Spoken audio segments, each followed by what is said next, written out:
Saúdo a todos na paz do Senhor, amém?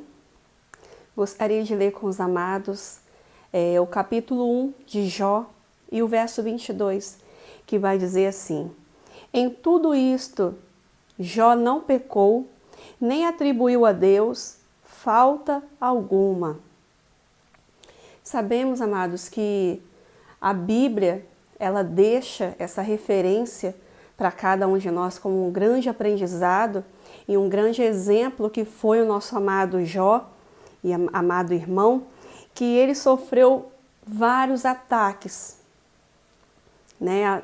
Ataque material, porque houve ali a perda material, né? Os animais que fazia parte do sustento de Jó, sua família, os servos, ele foi perdendo ali várias coisas que ele possuía, e a Bíblia relata que ele era um dos homens mais ricos de todo o Oriente, né?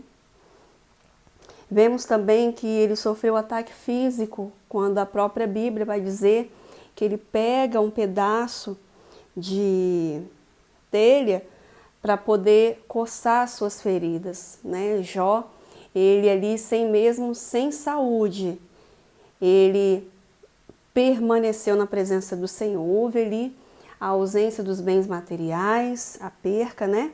Depois, a sua saúde. Vemos também o ataque psicológico, porque mediante a tantas perdas e até mesmo a sua saúde e também perdas dos seus filhos, que os 10 morreram, vemos aqui que o psicológico do nosso amado irmão Jó estava abaladíssimo, né? E muito ele sofria na sua mente. E vemos também os ataques espirituais, né? Vemos que os 3 amigos de Jó chegam para ele, dando conselhos ali e falando: olha, se você perdeu, foi porque alguma coisa você fez. O outro chegou, falou outra coisa, e ali os 3 falaram. Cada um falou um pouco. E vemos que, gostaria de compartilhar, que em Jó 42, verso 10, sabemos que nós erramos uns com os outros e temos que estar com os corações abertos a perdoar, porque assim como nós pedimos perdão a muitos porque nós falhamos, nós temos que perdoar também. E aqui vai dizer em 42, verso 10 de Jó, que a partir do momento que ele ora para os seus amigos, o Senhor ouve e começa ali a abençoar a vida de Jó. E no verso 42, capítulo 42, verso 12, a parte A vai dizer que o Senhor o abençoou o final da vida de Jó, mais do que o início. Foi uma bênção, esse grande exemplo para cada um de nós. Possamos permanecer, porque cremos que o nosso final de vida, né, encerramos a nossa vida nessa terra, mas começaremos na glória com o nosso Senhor Jesus. E vai ser muito melhor do que estar aqui na terra, juntamente com o nosso Pai Celestial no céu e na glória, adorando Ele e exaltando. Amém? Eu agradeço a oportunidade em nome de Jesus. Mesmo sentadinho, fecha. Feche os seus olhos, baixe a cabeça. Poderoso Deus. Senhor, em nome de Jesus, nós estamos à tua disposição, Pai. Nós acreditamos no poder da palavra que traz renovação, que traz libertação. Senhor, nós cremos, meu Pai, que os teus olhos estão, Pai, fitos em cada família presente. Acreditamos, meu Pai, no poder renovador dos conselhos que vêm do Senhor. Nós queremos apresentar, meu Pai, em nome de Jesus, cada família, mais uma vez, cada chefe de família, juntamente com o seu trabalho. Senhor, repreende o devorador, conceda graça de misericórdia. Pai, venha abençoar, meu Deus, os nossos irmãos online. Envia a tua bênção, meu Deus, de encontro a cada um. Leva a libertação, Pai. Leva a cura. Leva alegria, paz. Leva, meu Pai, palavra que possa atender a necessidade de cada coração, cada vida. Nós estamos aqui e queremos aprender um pouco mais. Nos auxilia nesse aprendizado, Pai. Em nome de Jesus. Louvado seja Deus. Amém. Graças a Deus. Bendito é o nome do Senhor. Mais uma vez, quero recomendar que os irmãos não percam a escola dominical. Tem sido tão abençoada. Temos aprendido bastante, né? E 3 meses passam bastante rápido, voa. Nós estamos aqui no 3º trimestre de 2020, que traz a fragilidade, veja bem, a fragilidade humana, a fraqueza humana e a sabedoria divina. Ai de nós, se Deus não tivesse essa sabedoria para nos socorrer, mediante a tanta fragilidade, a tanta fraqueza da nossa parte. O sofrimento de Jó e a sua restauração. Veja que Deus ele não permite que ninguém fique no vale do sofrimento. Não. Deus, quando isso acontece, ou são falhas nossas que nós precisamos buscar no Senhor conserto, para estar diante dEle de uma maneira mais digna para Ele, ou Deus tratando, Deus provando, né? De uma forma ou de outra, nós não temos promessa de viver bem nessa terra só flores, não. O nosso caminho não é só de flores. Toda roseira linda, por mais linda que seja as suas flores, ela tem nos seus galhos, ela tem bastante espinho, e mais espinho do que flores até, né? E assim é a nossa vida. Nós vivemos, e Jó, na leitura introdutória, ele faz aqui, nesse capítulo 3 de Jó, eu destaquei 3 perguntas que Jó, ele coloca para Deus. Primeiro, por que eu nasci? Segunda, por que não nasci morto? E a terceira, vale a pena viver? Nós lançamos um desafio para os irmãos. Pega uma fitinha de papel, escreve na fitinha de papel, traz, por que eu nasci? Você um dia fez essa pergunta? Alguém que já fez a pergunta, levanta a mão. Por que eu nasci? E isso é feito normalmente em momento de desespero, em momento de revolta, em momento de... Você não vê a saída e você olha para o céu e diz assim, por que eu nasci? Às vezes, a gente esquece de olhar para dentro da palavra. Eu, na minha impiedade, eu perguntei uma vez isso ao Senhor. Eu olhei para cima e falei, para quê? Por que eu nasci? Eu me sinto, olhando para dentro de mim, eu me vejo tão inútil. E eu pergunto, para que eu nasci? Mas quando nós olhamos, mergulhando na palavra, nós vemos o registro de alguns irmãos do passado. Para que Moisés, por exemplo, nasceu? Deus tinha escrito que precisava que ele se doasse para Deus trabalhar e fazer se cumprir a missão que Deus havia traçado para ele. A Bíblia diz que Deus tem um plano na vida de cada criatura. Deus desenha tudinho. Criatura, estou desenhando aqui, ó. Você vai obedecer ou não vai? A escolha é tua, te dei livre-arbítrio. Quando não obedece, Deus não pode meter o pé na porta do coração de ninguém. Deus é muito educado. Deixa aquela pessoa. Deixa ela. E a Bíblia diz que muitas das vezes o Senhor entrega algumas dessas pessoas na mão de Satanás. Meu Deus, o que é isso? Para elas entenderem que existe um lado melhor. E só há 2. Não tem outro. Você está sentado no banco da igreja porque Deus teve misericórdia. Nós estamos aqui porque Deus teve misericórdia. E para que? Jó fazia essa pergunta, para que eu nasci? Uma hora ele acordou. Eu estou falando de coisa que eu não entendo. Senhor, me perdoa. Agora Deus fala bastante também ao pé do ouvido de Jó. Deus fala bastante, maltrata até bastante com palavras. Maltrata no bom sentido, né, irmão? Fala um monte de verdade. Porque Jó, eu às vezes imagino Jó olhando suas coisas e falando assim: esses celeiros não cabem mais os meus frutos. Vou derrubar esse celeiro e fazer outros maiores, para ter como acolher os frutos do seu trabalho.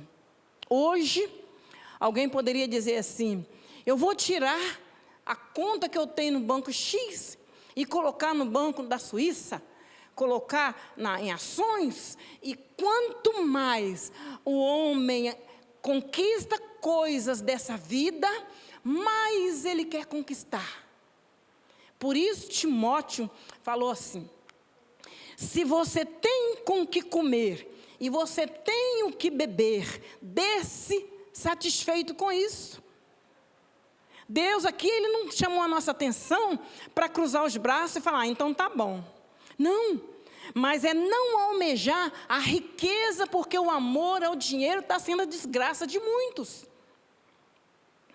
Jó, ele adquiriu muita riqueza, a ponto de ser dito que do Oriente ele era o homem mais rico, né? E Jó se acostumou com coisas boas. Quem não se acostuma com coisa boa? Roupa, Jó se vestia muito bem. A mesa, Jó sentava para se alimentar e comia muito bem. Jó fazia uma festa, convidava normalmente, devia, os mais ricos da redondeza, porque era a altura que ele estava. E a Bíblia diz que conforme o homem busca dinheiro e conquista, ele acaba se perdendo e acaba em ruína. Acaba tendo pensamentos maliciosos. Eu não me esqueço de uma vez, conversando com um jovem: meu filho, volta para os caminhos de Jesus. Se desperte do que você está fazendo. Você pensa que o evangelho é brincadeira. Ele tinha dado uma escapulida, sabe por quê? Porque o maior sonho daquele jovem era poder sair e se deliciar na vida com uma prostituta de luxo. E juntou bastante dinheiro e jogou tudo fora. E eu olhei e falei: meu Deus, eu não acredito que eu acabei de ouvir isso. Eu não acredito. Então, amados, Jó, ele conquistou tudo e Deus tratou em cima daquilo ali. Um dia nós vamos chegar na glória e ter nossas respostas. Hoje nós ficamos na fragilidade do ser humano e a sabedoria de Deus em deixar registrado que a nossa visão, ela precisa ser generalizada quando nós queremos buscar no Senhor a sabedoria, de permitir que a sabedoria divina nos alcance. Jó, aqui nós vemos, Jó, quando ele falou: por que eu nasci? Ele não olhou, ele deveria olhar a carência em sua volta. Hoje nós olhamos a carência da obra em nossa volta e dissemos assim: é grande a seara, é imensa, é infinita até a seara. E o Senhor tem dito que é tão pouco os trabalhadores. E eu quero dizer que foi para isso que você nasceu. Deus traçou uns planos com Sansão e fez dele o homem mais bonito, mais forte, mais condicionado. Foi juiz de Israel 20 anos e tudo Deus ali supriu suas necessidades. E Sansão tinha um projeto de Deus para a vida dele. Mas por que Deus tinha um projeto tão glorioso, tão lindo na vida de Sansão? E hoje nós vemos que Sansão abraça uma coluna, abraça outra e se destrói, destruindo mais homens do que em toda a sua jornada como soldado. São as falhas que deixamos no meio de nossa caminhada. Vamos caminhando e deixando falhas. E Deus vai só consertando a nossa burrice, dando oportunidades. Por isso que Jó teve a fala de Deus para ele, foi fala de misericórdia. Deus socorreu, porque olhou, generalizou a situação de Jó. Deixa eu olhar aqui, olhar os campos, olhar as empresas, olhar os filhos, olhar a doença. E aí Deus teve piedade daquele ser humano minúsculo, que queria ser alguma coisa. Nós não somos nada. Deus olhando para Jó falou assim: quem é você? Onde você estava quando as estrelas brilhavam? Onde você estava quando a nascente com gotinhas fez o mar? As nuvens, observa. Deus chamava a atenção de Jó por muitos motivos. Lembra, irmãos, de Elias e Acabe? Elias foi usado como um profeta ali naquele lugar. A Bíblia diz que Acabe subiu e foi comer e beber. Elias subiu para o Monte Carmelo. Lá ele se jogou no chão e foi orar. Jó venceu pelo poder da oração. Nós também vencemos, mas é pelo poder da oração. Porque quando nós deixamos falha, Deus corrige e age de misericórdia, nos socorre, nos conserta situações em nossa volta para melhorar para nós, como fez com Jó. Mas que a bonância, a paz, o sossego, a tranquilidade na vida de todo cristão um dia é abalada. Por algum motivo, um dia é abalada.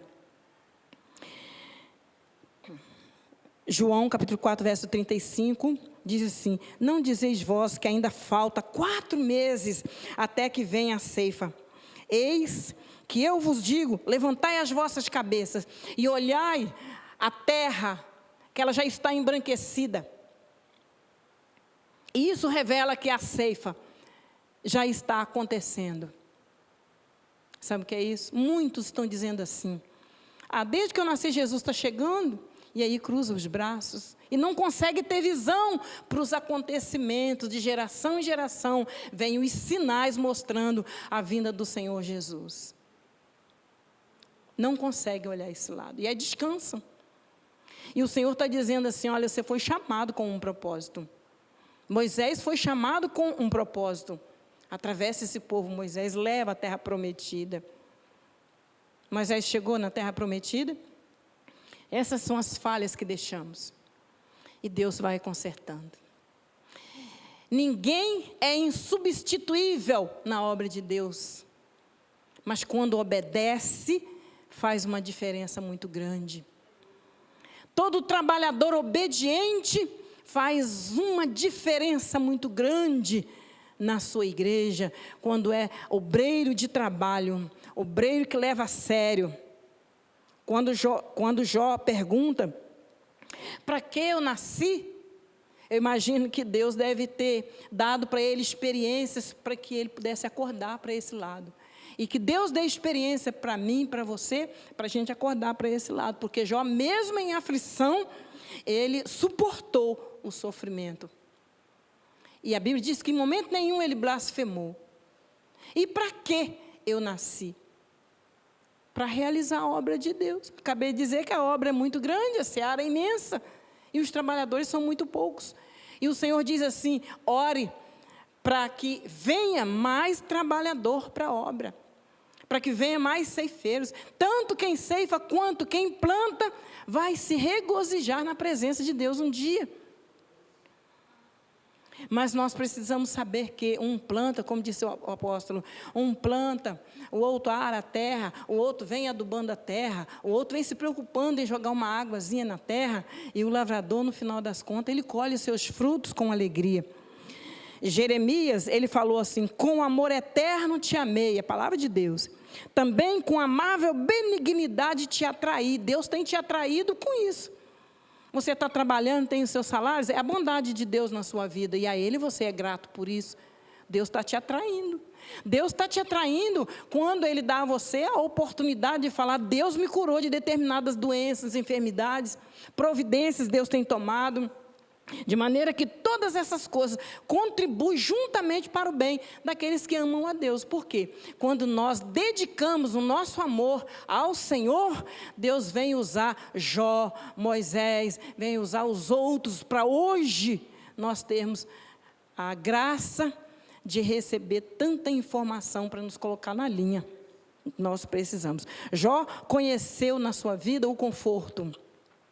E olha, amados, quando uma pessoa não conhece o que é bom, nós sabemos disso. O bom não faz falta. Mas quando, por exemplo, eu estou usando essa máscara, mas é uma máscara de pano duplo, que às vezes gruda assim no nariz, ela é baratinha, de R$3. Mas eu já vi umas máscaras por aí, cara, de R$10, R$15. Mas quando você coloca no rosto, ai, que negócio confortável, que delícia. Respiro tão bem, não gruda, e a coisa maravilha. Mas quanto é? É mais caro. Aí você se acostuma com ela, e aí depois que você acostumar com ela, você torna a colocar a máscara de R$3 no seu rosto. Você vai ter vontade de pegar essa de R$3 e jogar no lixo, é ou não é? Ah, eu quero a de R$10, R$15. Jó se acostumou. E quando o homem acostuma com aquilo, ele vai batalhar para conquistar mais e mais e mais e mais. A nossa batalha, não quero dizer com isso que a gente não precisa, né? A gente precisa batalhar para conquistar. Mas que a nossa preocupação seja em conquistar a justiça de Deus, o amor de Deus, a benignidade, a bondade, a mansidão, a temperança, tudo que Deus tem nos ofertado. Isso aí deve ser motivo de preocupação, para nós nos preocuparmos em buscar. E que Deus possa nos fortalecer, amados, para a gente ter fé para fazer a obra de Deus, vendo o negativo na nossa cara, sendo desafiado na nossa cara, e não nos render. Muitas vezes somos afrontados, até pelo Evangelho, mas sermos poder resistir, termos essa força que vem de Deus. E a Bíblia fala mais aqui em Provérbios: o Senhor fez todas as coisas. Para que eu nasci? Porque Deus fez, e Deus, quando nos fez, Ele fez o melhor. Ele caprichou quando Ele colocou lá o sopro dEle dentro do bonequinho de barro, né? Mas o Senhor, quando nós nascemos, somos templo de Deus vivente. Olha que privilégio. Desde o Velho Testamento é que Deus peleja com o homem, dizendo: eu quero ser o seu Deus e quero que você seja o meu povo. Quero olhar e ver que são meus filhos e minhas filhas. É assim a palavra.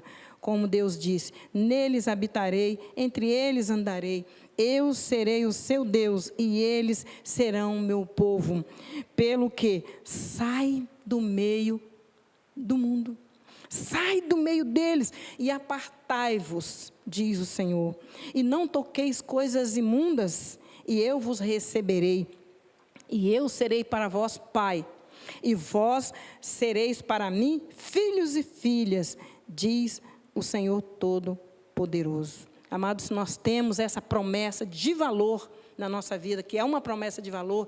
Então vamos purificar a nossa vida, santificar a nossa vida, buscar no Senhor resposta, buscar no Senhor força de permanecer como um soldado fiel e valente, para não desviar o nosso passo. O terceiro lamento de Jó foi: vale a pena viver? E o apóstolo Paulo responde essa pergunta quando ele diz assim: o viver para mim é lucro. Escrevi aqui para não esquecer. Para mim, o viver é Cristo. São traduções diferentes, né? Nas Bíblias. Para mim, o viver é Cristo e o morrer é ganho. Jó, ele tinha essa certeza no seu coração. Por isso, ele não tinha medo da morte. Mas, volto a dizer, como nós vimos já falando da semana passada, em momento nenhum ele tentou suicídio, porque ele sabia que valia a pena viver, mas preso ao Senhor Deus. Hoje nós dizemos assim: vale a pena viver crucificado com o Senhor Jesus. Porque crucificado com Deus, crucificado com o Senhor Jesus, Nós não fazemos o que nós queremos, mas damos toda a liberdade a Deus de dirigir a nossa vida, porque somente Ele sabe o que é melhor para nós. Amém? Na verdade, somos cobertos de uma poderosa oração no capítulo 17 de João. Ali o Senhor Jesus, quando orava ao Pai, Ele orava por nós. E ali Ele dizia: Senhor, eu não peço somente por esses que estão aqui, que eram os seus discípulos, mas também por aqueles que hão de crer em mim pela tua palavra, que é eu e você hoje, que acreditamos no poder dessa misericórdia através do poder da palavra de Deus, né? Então, que nós possamos, em nome de Jesus, dar valor ao sacrifício de Jesus. No verso 3 do capítulo 17 de João, ele diz assim: e a vida eterna é esta, guarda isso no seu coração, e a vida eterna é esta, que conheçam, aqui é Jesus falando, que conheçam somente a Ti, como único e verdadeiro Deus. É a oração que Jesus já fazia ao Pai por nós.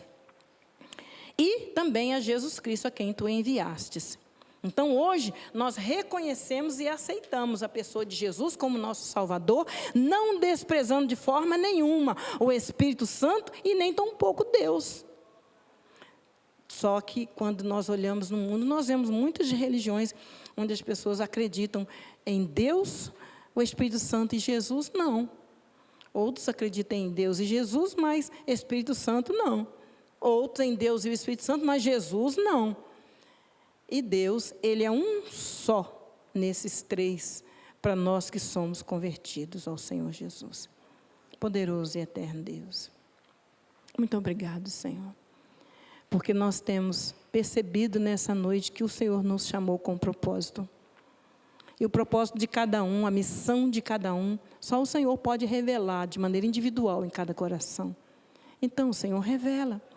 Revela, meu Pai, aquilo que o Senhor tem, aquilo que o Senhor quer, aquilo que o Senhor, meu Pai, aquilo que a obra do Senhor precisa, que nós nos dispomos, meu Pai, a fazer. Nos ajuda e nos fortalece a entender, meu Pai, aquilo que o Senhor tem para nós.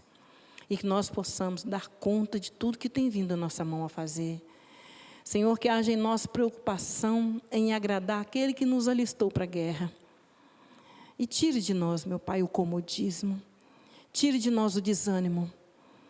Tire de nós esse senso crítico que às vezes até machuca um ao outro. E nos ajuda a vivenciar o que temos aprendido, meu Pai, da Tua palavra. Deus querido, cada um nessa noite é vaso. E queremos pedir ao Senhor, traz instrução, meu Pai. Instrui, meu Pai, cada um. Para que, como Jó, possamos ser perseverantes, entendendo que as aflições uma hora têm fim. E quando o Senhor entra com providência. Senhor, louvado seja o Teu nome. Nos conscientiza da verdade, da justiça e do juízo. É tudo que nós te pedimos agradecidos.